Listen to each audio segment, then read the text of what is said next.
Okay, good afternoon everybody. Thank you for coming along to today's Planning Applications Committee. If I go straight onto the agenda, the first item is the evacuation procedure. We're not expecting any alarms to go off. So if they do, if you can exit the chamber, everybody's down on this level, so if you can exit the chamber from the side doors, down the front steps and meet across the road by the Yorkshire Bank.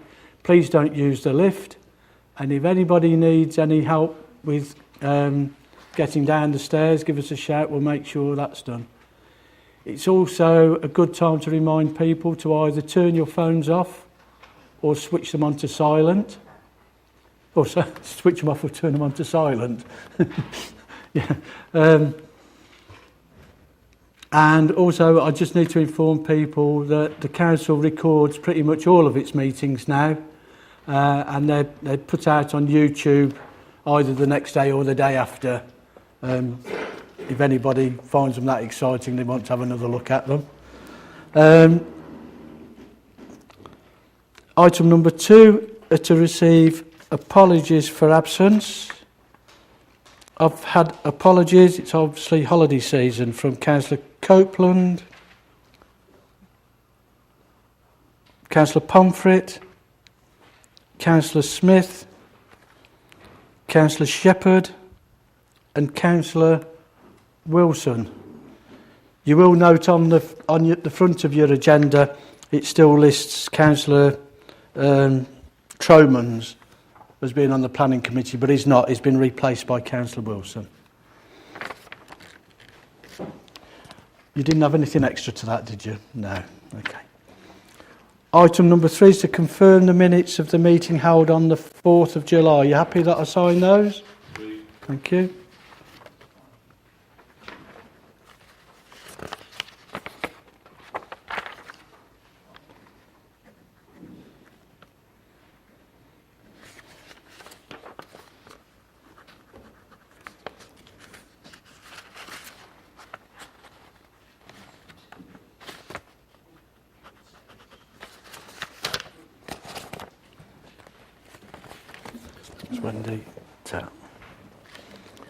Item number 4 are to receive declarations of disclosable pecuniary and other interests in accordance with the Members' Code of Conduct. You can either declare them now when they become apparent.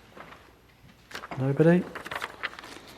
Item 5 are declarations of contact where any member of the public or others have made contact. No. Which then takes us on to item number 6, which is applications where people have indicated a wish to speak. If I just run through that, what happens with that is the officer will present the report. Excuse me. Following on from that, I'll take the speakers as listed, and if members can please note on your list of speakers, it's got item number 1, then item number 2. That should actually read item number 3. Okay, so we'll be doing 1, 3, 2, because there's no speakers on 2. When you do speak, if you can press the large button on by your microphone, that will turn that microphone on, and you're allowed 3 minutes to put your views forward. Once the egg timer goes off, I will stop you from speaking. That's just so that we're fair to everybody. That's the 3 minutes.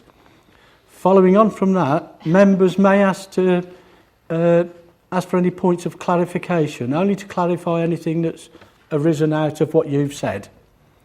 And again, following on from that, if the officer might have something else to add, but if not, the formality of it is I normally move stuff from the chair. That's just to enable debate to take place. So then it will be debated by members and hopefully a decision reached today. We don't always, a bit like today, we had a site visit that was deferred from the last meeting. And as I say, the committee will make that decision. Okay. That takes us then on to item number 1, which was our site visit, which was at 187 Heath End Road. Yep, thanks, Rhiannon. Okay, members will recall from the site visit that this application is for the erection of 10 apartments in two-storey blocks with associated site access, landscaping, and the permission also includes the demolition of the existing bungalow at 187 Heath End Road. A site visit was conducted today to assess residential amenity, visual amenity and highway safety. The site is currently a residential property which is surrounded by a number of uses, some residential and some commercial. The key issues to consider with this application and the principle of development, the impact upon visual amenity, residential amenity, flood risk, highway safety and any planning obligations. Proposal is for a residential use comprising of 10 separate apartments. It's well established that the council cannot demonstrate a 5-year supply of housing land, and this weighs significantly in favour of the application. The site is within the existing urban area and is a relatively sustainable location with good links to the Nuneaton town centre, shops and other facilities. Therefore, the application is considered acceptable in principle. There are several surrounding properties which will be close to the proposal. 189 Heath End Road is the neighbouring residential dwelling to the west of the site. It's a 2-storey detached house, and it is considered that the proposal meets the distance standards and set out in the residential design guide, and therefore the harm to the residential amenity of 189 is not significant. To the north-east of the site are the rear gardens of properties on Orkney Close. The proposal also meets with residential design guide in regards to distance standards, and as such it's considered that the harm to these properties will also not be significant. The proposal is a clear move away from the traditional character of the area, offering a much more modern approach to design. It's 2-storey with a flat roof, and the materials are a mix of dark blue brick, cladding and render, and the fenestration is a series of almost full-height glazed windows and panels. Block 1 is set to the front of the site and continuing the building line along Heath End Road, and is the only element of the proposal that will be highly visible in the street scene.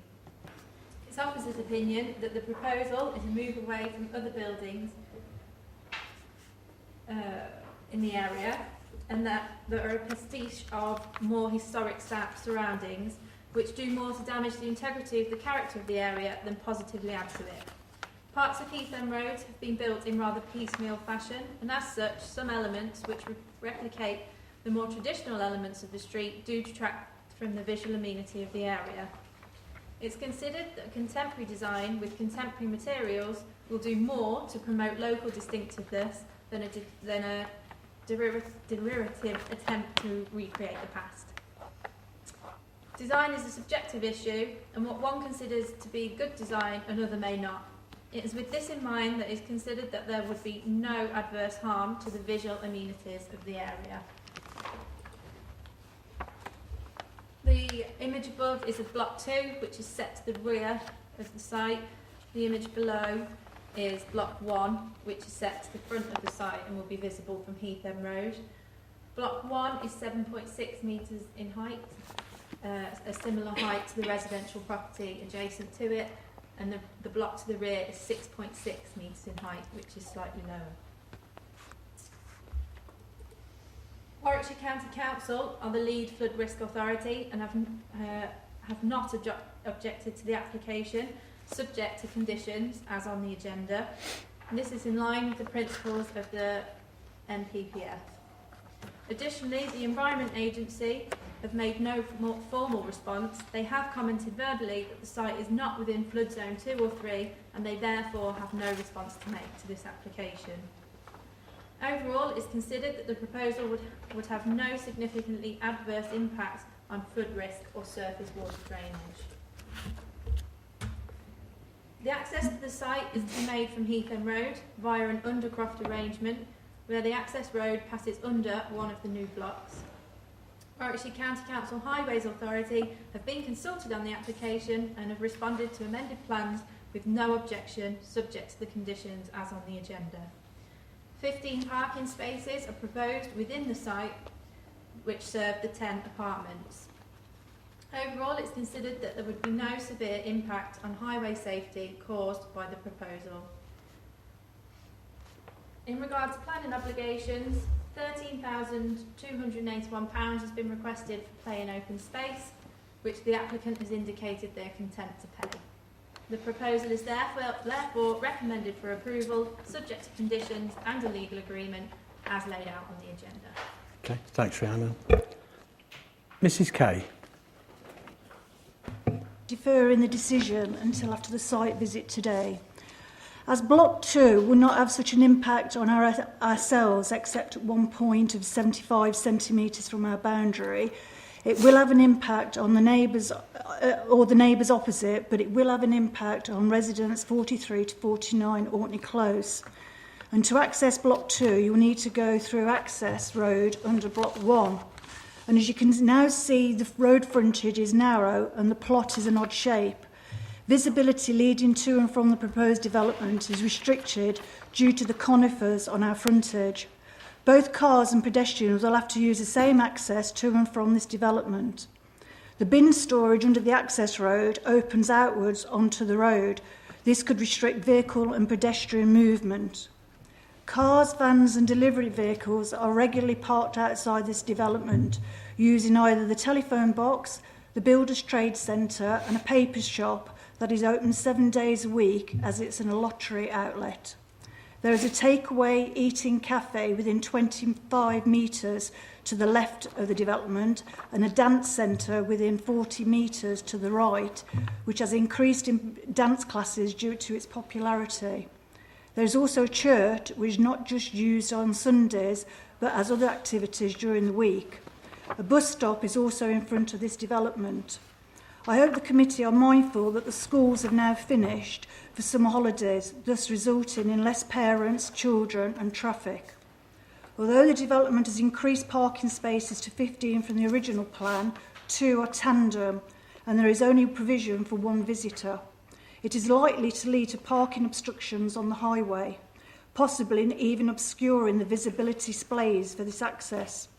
It is noticeable that residents, visitors at the flats further up Ethan Road park on the pavement and not the designated parking spaces. In the transport statement section highway safety figure 6.1, it indicates a record of personal injury accidents at all adjacent junctions. If a new junction is to be formed, then it does beg the question as to whether this junction might also result in accidents. Thank you. Okay, thank you, Mrs. Kay. Are there any points of clarification? No? Mr. Kay. We have written to both Nuneaton and Bedworth Council and Warwickshire to voice our concerns over the flood and draining issues. So far, we've received no response.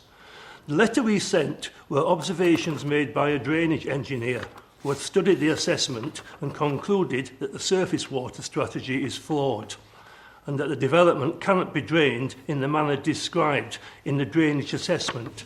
This is the drainage assessment. If you look at Appendix F, it is not the proposed plan, but an earlier one with only 10 parking spaces and not 15.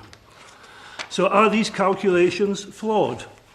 We also feel that the storage of rainwater is not feasible due to the significant difference of height between the entrance to the site and the lowest point of the parking bay. We also consider how the lowest part of the site can be drained back to the public sewer. The potential drainage problem could have a drastic impact on the 4 houses in Orkney Close. It is our understanding that the requirements of a detailed planning application is that the applicant must submit an appropriate and detailed drainage design that works with the application. I believe that the proposed construction of 10 apartments is completely out of character with the neighbouring buildings.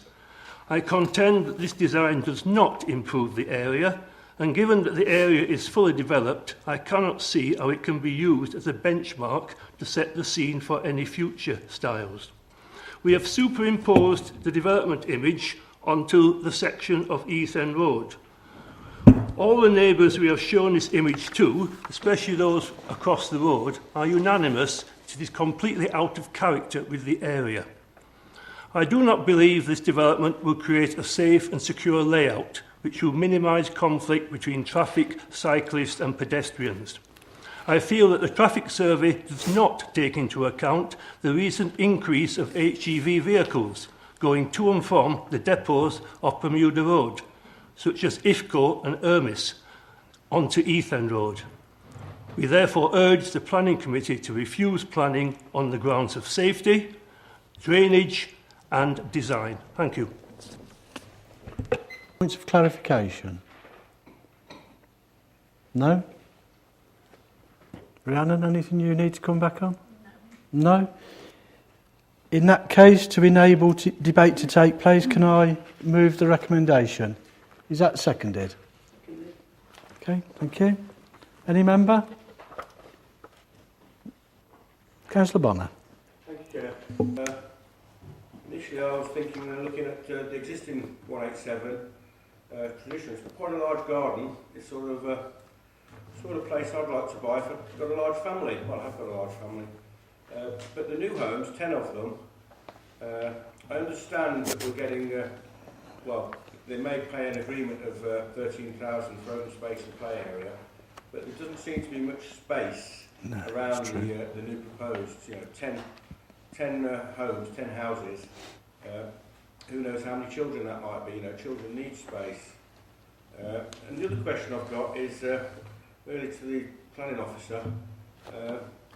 I'll quote the paragraph that you've got. It's considered that although design is inevitably subjective, I understand that, and inevitably a subjective field, on this occasion, this modern contemporary design is acceptable in this location. Well, I just want to ask the question, why? Why is it acceptable? Okay, because Heath End Road is considered to be made up of a mix of ageing properties, designing properties, materials. Some new development along Heath End Road has tried to mimic those designs in the past, and it's not, in officers' opinion, added to the character of Heath End Road, and therefore a move away from that isn't considered to be detrimental. It's thought that a different design, different materials could add to the character and maybe start a new distinctive character for that part of Heath End Road, and therefore it's acceptable. Any other member? Councillor Bowman. For the officers, really, paragraph 16 in the conditions mentions drainage, foul water, all the other issues that you would associate with this sort of site. And it really speaks in terms of there having to be developed detailed drawings and approval being given by the appropriate authority. Does that mean that the comments that we heard from neighbours is, I'm not saying misplaced, but I'm saying it's maybe ignoring the fact that there's a very careful examination of those issues before development could take place? For the lead flood risk, they've seen the document that the gentleman referred to and are happy from that document that development can take place on the site and that there could be a suitable drainage strategy to deal with effectively surface water drainage issues from the site. Obviously, as the gentleman pointed out, there have been amended plans, but the condition will cover any changes to the drainage strategy that's been proposed, and that the Flood Risk Authority, which is the County Council, are happy that that can be dealt with via that condition. Okay. Can I come? Yep. Thank you. Site visit. I agree with the character of the area is pretty chaotic, really, in terms of design, and I don't think this is any. I wouldn't have any difficulty in approving these designs as such, given that they only really deal with the visual side of it, not the technical. Having visited the next door neighbour's garden and looked at the mass of their own building compared with what's being proposed, again, I don't have any real concerns about this development being detrimental to any neighbours, really. It's certainly innovative. I have difficulty with flat roofs. I don't like flat roofs, but that's something that the developer has got to sell, rather than it certainly wouldn't sell with me. But it's an interesting development, and its impact, I think, on the road itself is pretty limited. There can only be one car coming in or going out of the site at any one time, as far as I can see. It's not as though there's going to be traffic queues and real difficulties in that sense, and it's not much different from the current use being made of the site. So I would be quite prepared to approve this application. Thank you. Thank you. Councillor Bonner, you wanted to come back in, I'll be lenient. Yeah. Well, in the description of the neighbours' houses, you know, we've got quite details of what they're constructed of. Do we know what the construction of these roofs are going to be for the new ones? The main building is blue brick and render and a mix of cladding, but I don't know exactly what the top of the roof is material, that's covered in there. Yeah, there is a fan of flat roofs, especially the cheaper end of the flat roof market where they need regular maintenance. You know, felt needs replacing on a regular schedule, and so I think, you know, we need to be looking at the quality of our housing stock for the future. You know, we don't want something to be built that's got a flat roof situation that perhaps for whatever reason doesn't get maintained. You end up with nightmare housing then. So I think we should know what the construction of the roof is going to be before we actually give or refuse permission. Well, one that says all materials and that will come back to the officers for approval prior to it starting. Am I right in thinking that? Yeah, so condition three covers materials, so I could note that we'd want to know exactly as well what the top of the roof is covered in. I'll point that out to the officer. Yeah, and I'm pretty sure modern construction now wouldn't include a felt roof for them, but yeah, if there's nobody else, I'll just finish off by saying it is one, and I think it's why we probably like being on the planning committee, is when we get something, I guess we can describe it as a little bit different.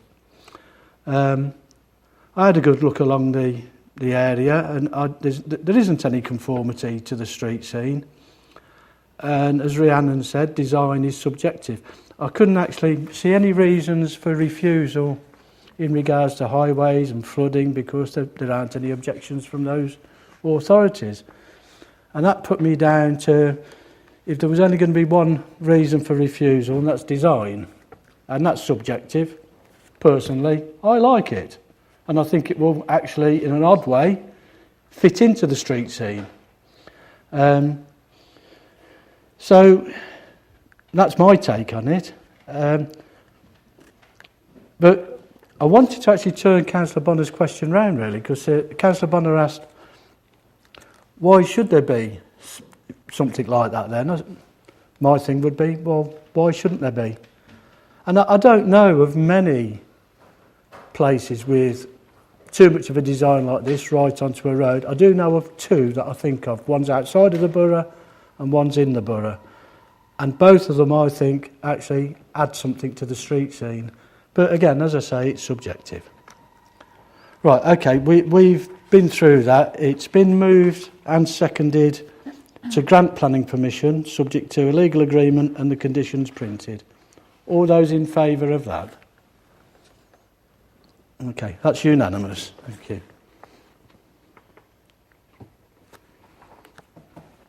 So that's approved.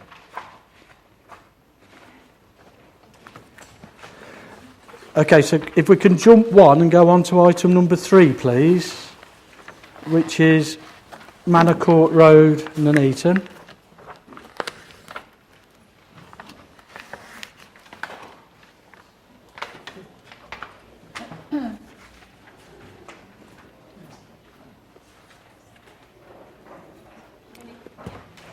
Just whenever you're ready, Rhiannon, yeah.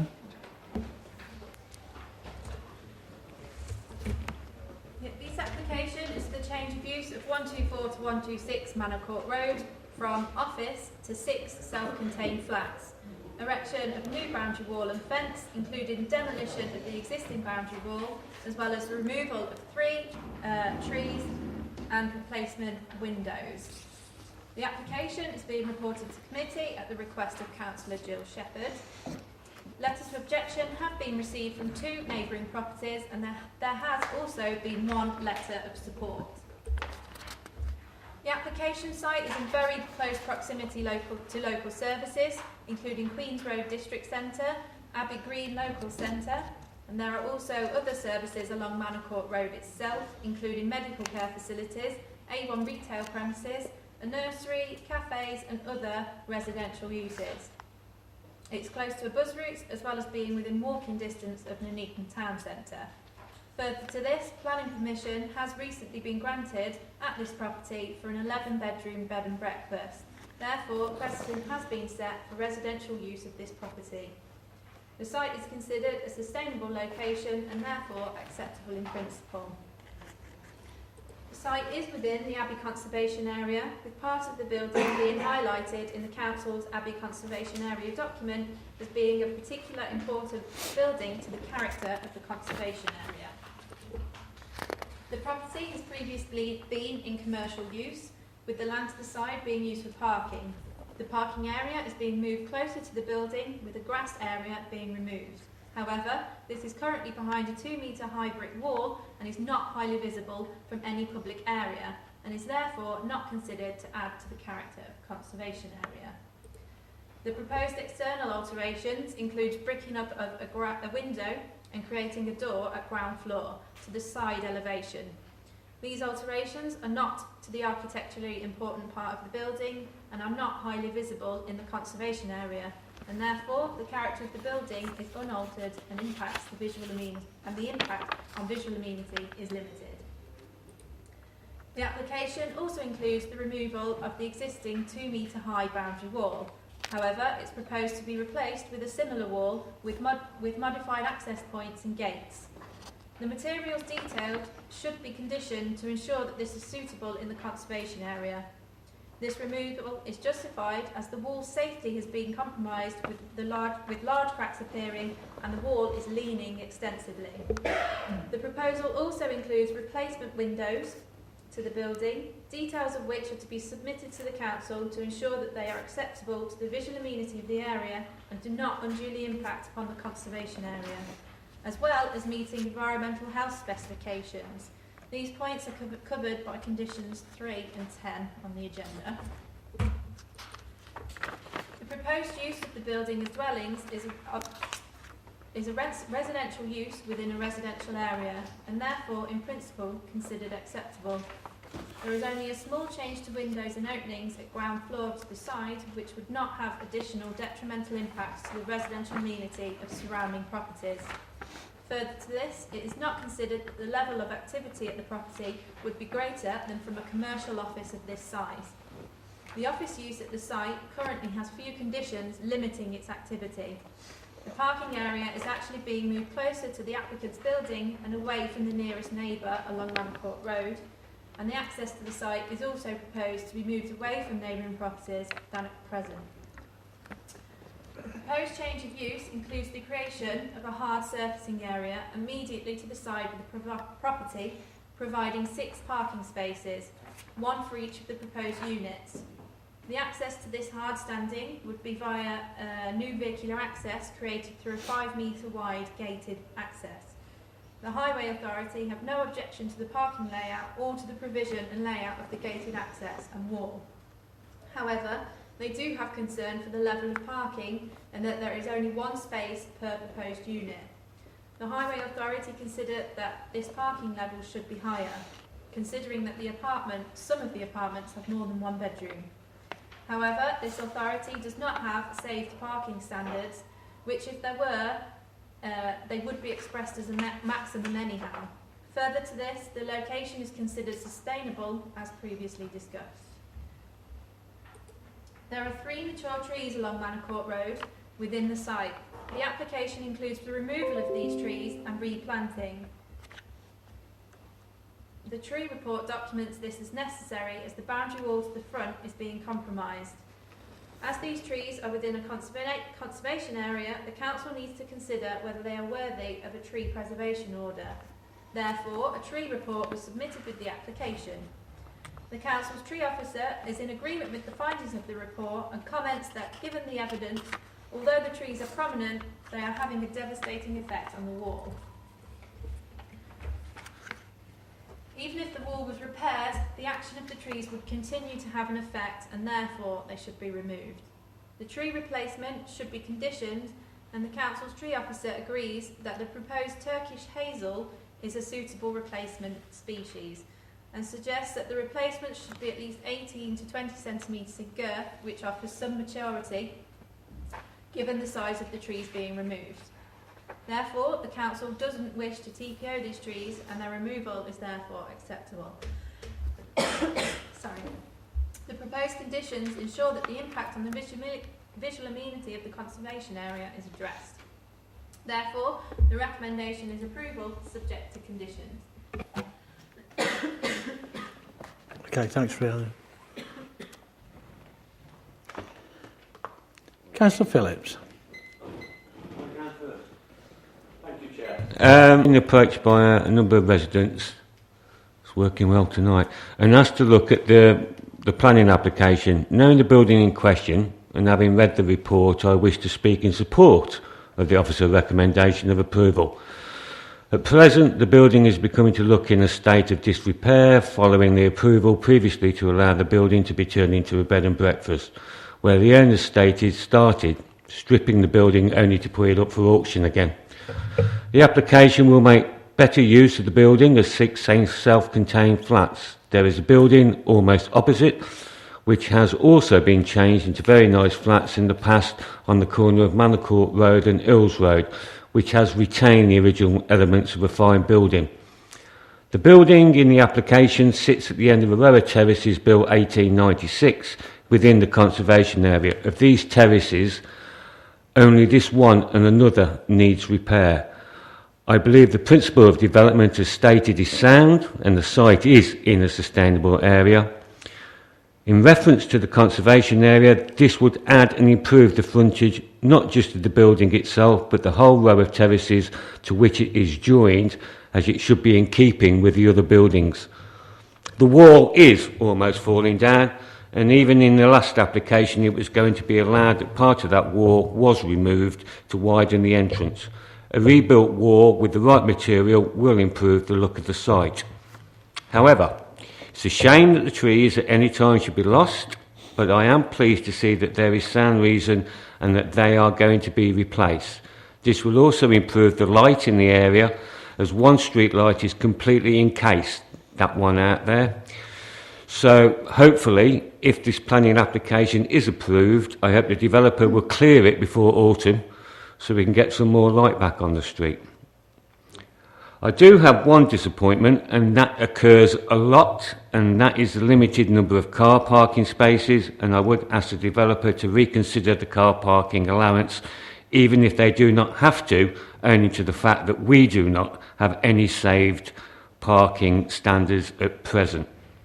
So, Mr. Chair, this change of use to flats is not an overuse of the building, as it's already been extended in the past probably a couple of times as the previous business grew, and I hope the committee will follow the officer's recommendations along with the conditions to grant planning permission. Thank you, Chair. Okay. No? Any member? No? Just a couple of questions I've got, and I don't think you might be able to answer the first one. I was interested in the replacement of the trees, because limes do cause a lot of upset to people as well with the stickiness and the leaves and whatever. But I've not heard of a Turkish hazel before, but you can't. No, all right. Anyway, but obviously the tree officer is happy that that's a thing. Can I? But can I make a suggestion for the planning committee? If this situation ever happens again, maybe you can have a picture of a particular tree. Well, I'm sure the officers have heard you, councillor. And my other question is, It's been some years since we've actually had a conservation officer within the council. So who do we actually consult in regards to conservation areas? I know we used to use... Unless it's a listed building, no, there isn't anyone to consult. So basically you're consulting yourselves? Yeah. Right. You just have to make a judgment based on the document that we've got. And just finally, on the 3 points that I had, if something strengthens this actually from what's already there, it's the removal of some of the permitted development rights as well. So they would have to come back if they were looking to do any other alterations. Yeah, Councillor Longdon. We had the applicant to speak, Chair. I'm sorry, I should have said they withdrew their right to speak. Oh, right. Sorry.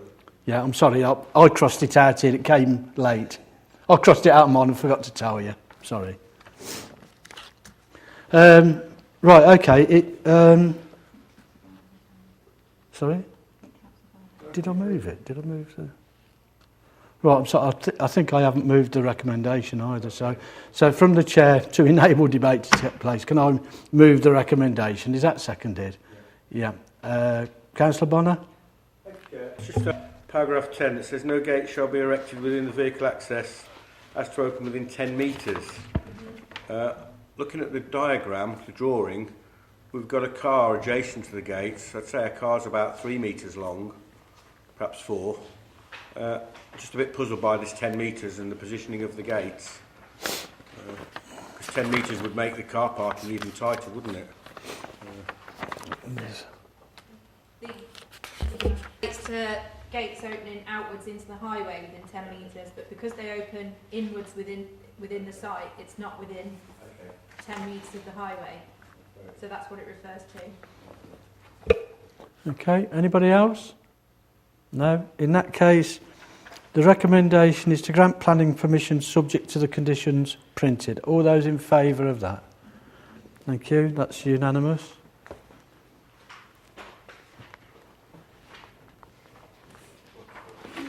Okay, so that's approved. If then we can go back to item number 2,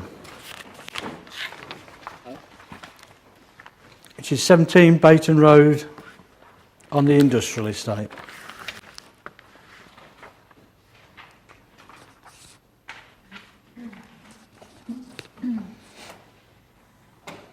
Right, this application is for the erection of a single-storey compressor house, single-storey switchgear room, 9.4 metre high nitrogen storage tank and a propane storage tank.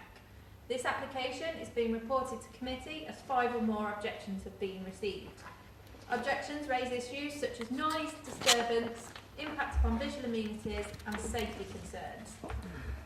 Key issues in determining this application are the principle of development, residential amenity, visual amenity, highway safety and any other concerns. Safe Planning Policy EMP1 states that industrial and employment development will be accommodated primarily in locations such as Bayton Road, subject to nearby residential amenities not being adversely impacted upon. The proposal is also in line with the emerging Borough Plan Policy NB4 in that it is contiguous to the existing estate and therefore it is not considered to represent an unacceptable use in this area. The compressor house, switchgear room and the propane storage tank will all be sited to the east side of the main building and as such will be a good distance from the neighbouring residential properties. The main building would screen these elements from nearby residential properties. The main element which will be closest to residential properties is the 9.4 metre high nitrogen storage tank. This will be sited around 16 metres from the boundary of the site with the rear garden of the closest properties. Considering this separation, the proposal would not cause any significant loss of light or overshadowing of the neighbouring gardens. The red boxes on this image indicate the location of the installations. You can see that they are separated from the residential dwellings by the main building itself, other than the red box to the north, which is this storage tank. Some objections raise the issue of the application being an eyesore in relation to that nitrogen storage tank. However, loss of views is not a material consideration in the determination of a planning application. The Council's Environmental Health have been consulted on the application and have responded with no objection in regard to noise or pollution. It is therefore felt that the proposal would not harm the residential amenity of nearby dwellings significantly. Images from this bottom image here is taken from Trelawney Road. However, the trees in the image have since been removed. And the direction of the elevation plan there is if you were standing on Trelawney. In regards to the impact on the street scene of Baton Road, it's considered that such structures as those proposed would blend in acceptably with the existing street scene, which has many large buildings and features. Only the nitrogen storage tank will be visible from the residential area to the west of the site. This kind of structure is not a normal feature within a residential street scene and will be visible for most of the length of Trelawney Road. However, it will be set away from the boundary by around 16 metres. The existing building has a ridge height of in excess of 12 metres, and the industrial buildings to the west of the storage tank will form somewhat of a backdrop to the tank, which is 9.4 metres high. And the larger buildings on the site will mean that the tank does not appear incongruous. The Highways Authority have been consulted and responded with no objection. The Health and Safety Executive have not been consulted and have stated through their standing advice that they have no comments to make on this, as it does not fall within their consultation distance within a major hazard site. They would be the enforcing authority for safety matters as with this type of application. This kind of matter does not fall under the remit of planning or the Council's Environmental Health team. Therefore, the recommendation is of approval, subject to the conditions as printed.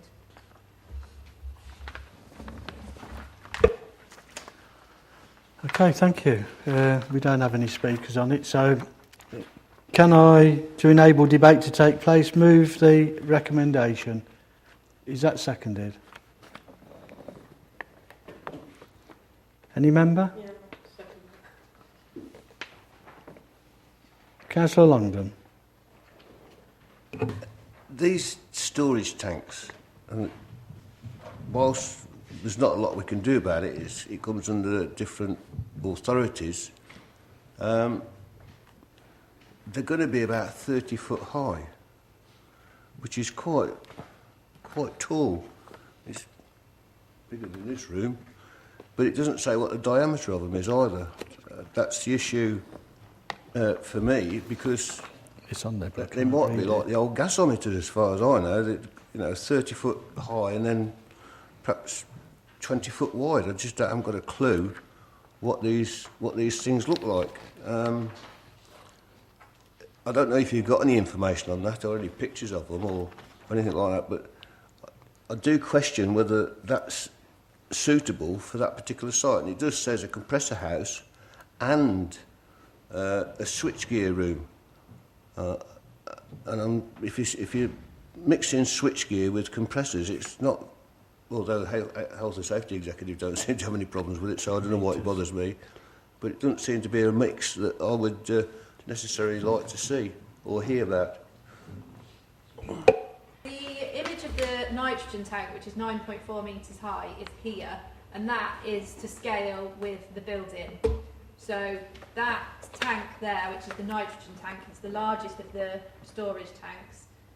That's as it would be viewed in context with the building it's adjacent to.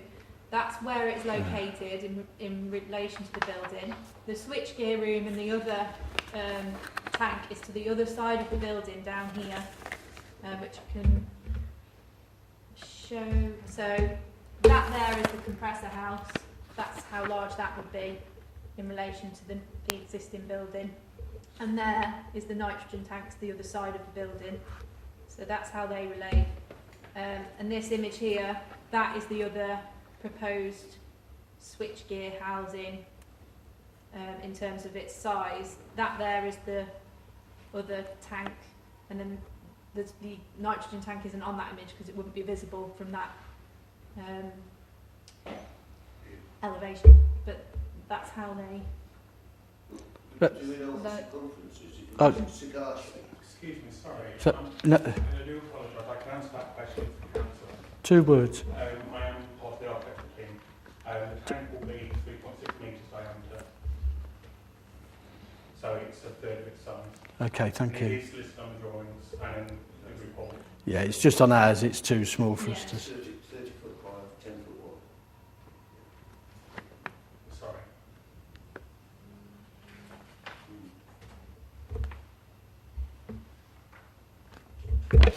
Okay, it isn't what I was going to say, but...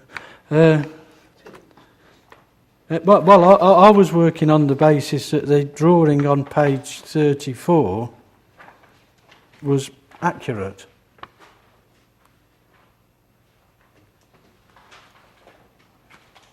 Yeah? It's not to scale, Oh, okay, all right. but the Well, numbers are too small to read. So yeah, no, it's all right. I was working on the theory quite wrongly then, that fencing that I could see, if you turned it over, would be the same width as the tank, and you would have got about 5 of them in. So I was working on 2 metres, but if the gentleman says it's 3 metres, it's 3 metres. Okay, Councillor Grant. Questions that maybe planning officer could help answer. First of all, from what I can understand, the nitrogen tank is the only one that would be visible from Trelawney Road, according to the diagram.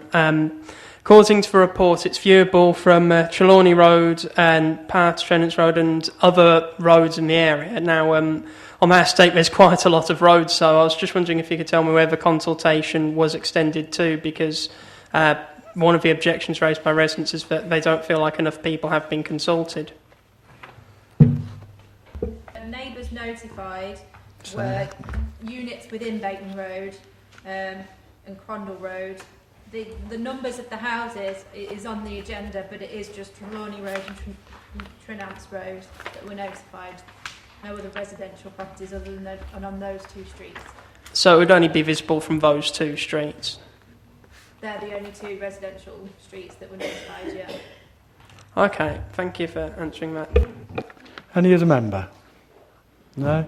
I think hindsight's a great thing, and when, I guess it was under the old Bedworth Urban District Council when Baton Road was built, and I guess we wouldn't design something these days as that is now, you know, being so close to those. Now, if you're down there on Trelawney and Tregorik, you're very close to things. I've just got 2 questions. I think I'm correct, but I just want confirmation in regards to the nitrogen, because I think that one is the only issue, but just putting to one side the design of it now and the mass of it, is there any problems with safety with nitrogen? So that the Health and Safety Executive were contacted and they don't have any concern for its location and how large it is in relation to them. Okay, which brings me on to just my final point. If approved, again, normally conditions come back to the officers, and I'm particularly concerned. I'm going to vote in favour of this, just because of where it is, but I am concerned about the, I don't know what you'd say, let's, for want of a better word, use camouflage, how we make that blend into some sort of backdrop. And it's worked quite well with things like, I think Dairy Crest kind of blends in a lot of the time, although it's a massive building. So, again, have you got any points on when that comes back to you, how we'll deal with that? Obviously, I think you won't want something that's bright red or black or... Yeah, the materials condition number 3 asks for colour and finish, so that will be assessed against the existing materials used with the building, and obviously if it came back as a colour that we thought would stand out against the building, then we would ask for it to be amended, but I don't know. Okay, Rhiannon, okay. All right. Excuse me. In that case, we'll move on. It's been moved and seconded, the recommendation, which is to grant planning permission subject to the conditions printed. All those in favour? Okay, that's unanimous, that's approved. Thank you. I think that concludes our business for the day. I don't have any emergency items. Thank you very much for your attendance and declare the meeting closed.